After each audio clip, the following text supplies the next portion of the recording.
Yo, what up? This is the Headspace. Shouting out Dago VJ Nagasa for another installment of Nance. And we're continuing with talking about the big, colossal, enormous, heated debate amongst hip-hop. Now, I know and you know that every hip-hop fan, every head, has their favorite MC.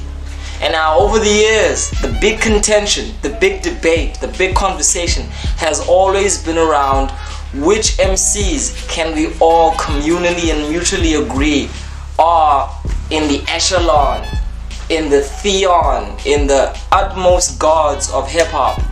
Now, my first question is, why is that even important? Now, first up is that, is hip-hop inherently competitive? Or is the competition factor something we force within hip-hop because of, the capitalistic instinct and the fact that most rappers, being in the commercial sphere, have to drive themselves in the top space? So let me offer my 2 cents on this thing. Competition is not against harmony. I think even in nature, competition helps increase the standard at which any species, any organism performs. With competition, you have a development of progress. With competition, you have every element of the species wanting to improve itself to get to what is the best spot at that time. So I think being competitive doesn't equate with a hierarchy. A lot of people consider competition, it's like we're saying somebody is better than the other person. My personal idea of competition is that we're saying this person has a particular skill set that, when considered amongst the whole holistic thing, present them as one of, because it can be many. You can have many kings on that throne. I mean, one of my favorite examples of this is how Jay-Z and Kanye call their album The Throne. I like that because it's a moment where two MCs, not one, but two, put themselves together as a duo, call themselves The Throne. Now, what does that mean to you? Does that mean Hov is the king? Does that mean Ye is the king? To me, it means they're both kings in their own right. And I think, amongst other things, what that album was trying to teach us as heads is that the throne doesn't belong to one single individual. The throne is a position that reflects a person's greatness in their particular lane. So if we're to consider all the lanes that hip-hop has, we must then look at who in each lane is dominating. It's just natural. There's just people in each lane who progress the style, the pattern, the kind of mix of that flow forward in a way that makes others inspired to progress and improve themselves. So that's my perspective. So when we're approaching the idea of the greatest, I tend not to add the of all time. So for me, we're not talking about a GOAT, quote unquote, because if we're talking all time, then we're thinking historically. From the moment that hip-hop was born, who is the individual that has kind of been the standard? And if you really look at it that way, you can't have a greatest of all time. You can only have a greatest of each time. Because I feel like it's both ways. The time makes the man, but the man also makes the time. And by man, I'm not literally talking about dudes, the person. So in this instance, age, trend, currency, whatever's going on in the world at that moment, ilawe determination about who is it that's going to resonate with most of us. And that's what the so-called GOAT debate for me is really about. It's about who's the rapper that most of us can speak about in a way that connects with our deepest, innermost desires. At the end of the day, we're all human. And I say that to say we're going through the same experiences in different ways. So hip-hop is one of those outlets where artists can channel into the human experience, give us songs that credit different moments of our lives. And so fundamentally, a greatest for me is an artist who caters to that. An artist who speaks for the people in that era for most people. So with that being said, Maskal. Last time, we spoke about the 5 principles that constitute a great. Now, I'm going to reiterate them for all of y'all who didn't hear it the first time. These 5 principles are VJ Nagasa's personal elements to how we qualify a person who deserves to be in one of that line of greats, a person who's in that throne of the age, a person who sits on that position of great influence, determining what that age is all about. So again, let's reiterate them. Point number one, there's no originality. And then number two, we've got emotional depth. Point number three, this one is a contentious one, mass appeal. Four, we're talking about technicality. Number five, bringing it to a close. You can't have any of those concepts if you don't have, and this is a game changer, this is what makes ultimately a great: consistency. So once we've gotten to the top five principles of what makes a great, I think that brings about a couple of names. Probably in your heads, definitely in mine.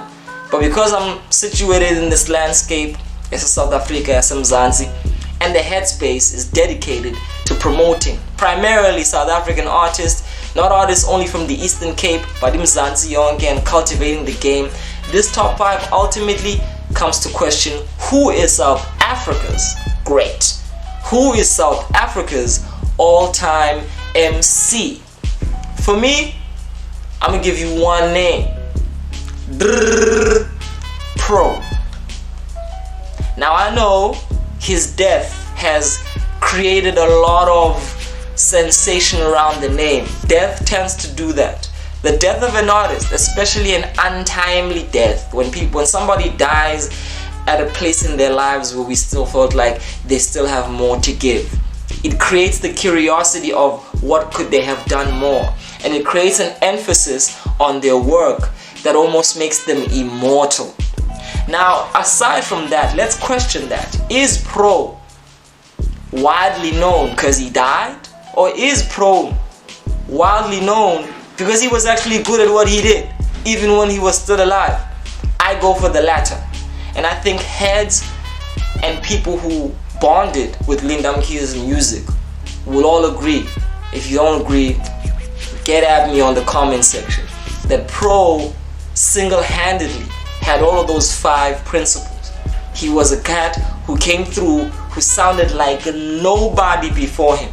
He was a cat whose technical prowess was on point. He managed to secure deals that put him probably at the top spot of the industry. I remember at some point just walking around and seeing a Fish Eagle billboard and no Pro Kid, and seeing a Loction Culture sneaker and no Pro Kid. I remember Donkey Sign being the hood's calling card. I remember the guy being on TV more than a whole bunch of most people.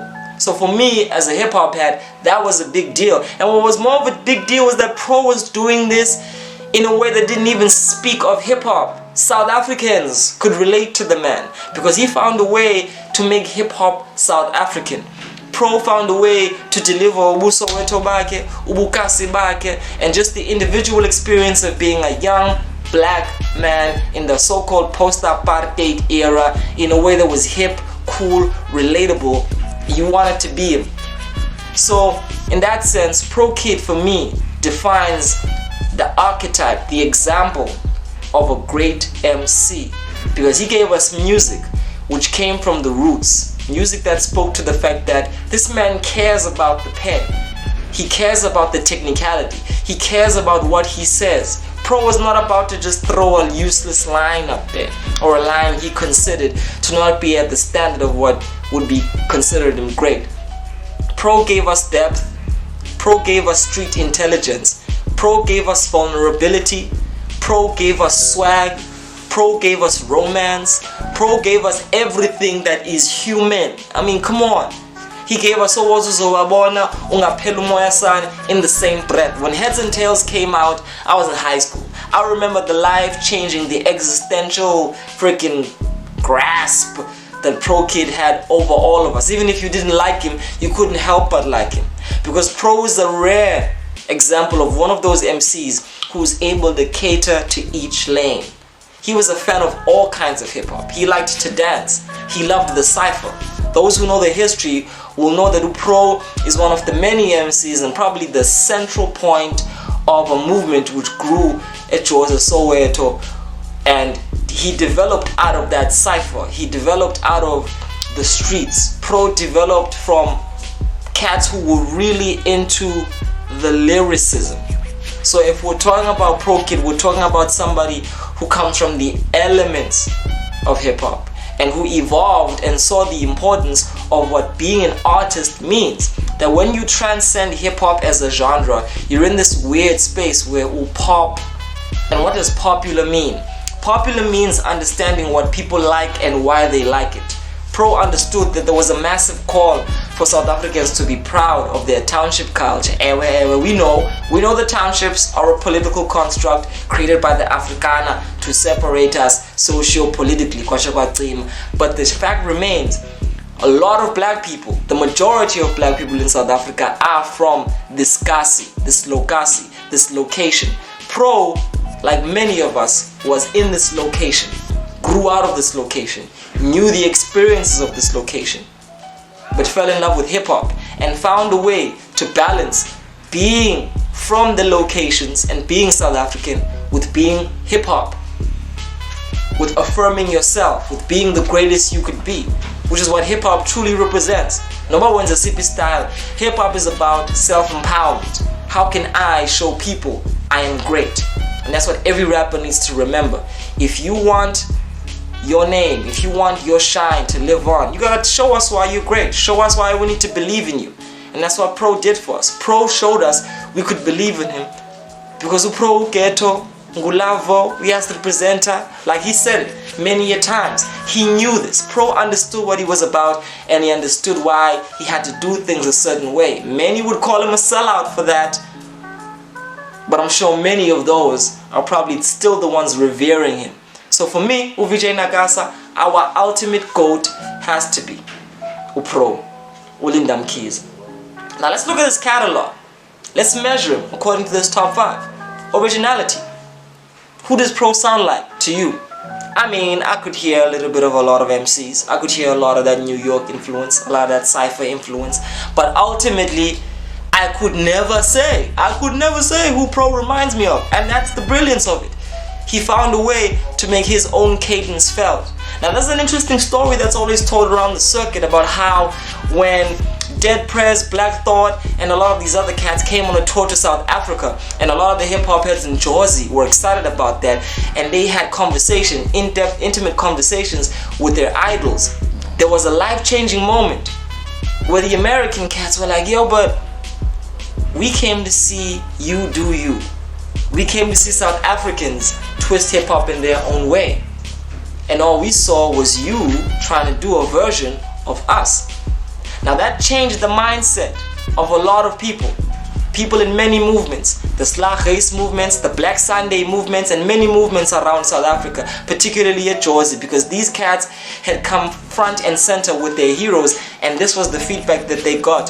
Lindam Kiza was one of those people who took that to heart, went back home, improved on his style, and said, yo, if my idols are telling me that they want to see the authenticity of where I come from, we've been doing this wrong. And that's a very salient and very important point. South African MCs, I know right now there's a huge obsession with being global, with wanting to take over the world. But sometimes that obsession, matter of fact, most times, that obsession tends to overcloud the fact that you come from somewhere. And when you do eventually take over the world, people are going to want to know, where do you come from? And if you take over the world and you reach people's worlds and sound very familiar to what they are, you're not going to make a difference to their existence. Maybe that's what's happening in Nasty C. That's another conversation. But what I can say is that every artist needs to authentically show the world where they come from. If we had exported if we had exported the proverbs, I think African Americans would have heard something familiar plus something very new, something very special. And the Headspace is here to introduce the world to artists like that. Artists who represent first and foremost where they come from, their authenticity. Because I mean, it's not something you try to do. You are who you are where you grow up. And if you come across as global in a way that doesn't reflect who you are, maybe, just maybe, you're caging where you come from. Just maybe you're compromising on those aspects that are South African, thinking, nah, the world will never relate to this. But as VJ Nakasa, I want to tell you that's what the world wants to hear. The world doesn't want to hear another Jay-Z. Jay-Z is from the Marcy Projects of Brooklyn. And that's why we love him. You're not from the Marcy Projects of Brooklyn. You might be from Santon, you might be from Mama, hell man, Garankuwa, wherever you're from.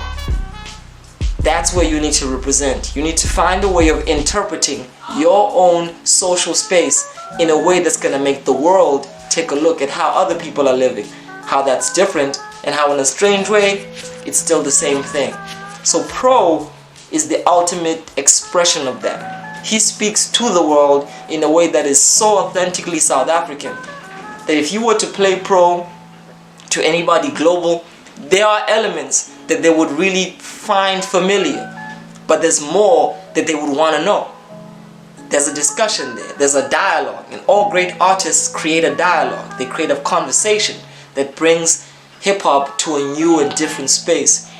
So Linda Mkhize, for us, for me, represents what a top 5 rapper really is, what a top 5 MC, what a great, perhaps maybe in your opinion, what a GOAT is all about. And during this period of time in the headspace, plus segment Nancy, we're going to be going individually into artists who I think manifest and epitomize that construct. And this is a conversation. This is not the opinions of VJ Nakasa solely. This is a conversation between me and you, the supporters, the heads, the watchers. I want to know what you think. I want to know if you think that top 5 principle stands, or maybe you see a 6th principle or a 7th. I want to know if you agree with the fact that Procade is our knight and shining armor of South African hip-hop. This is all a conversation.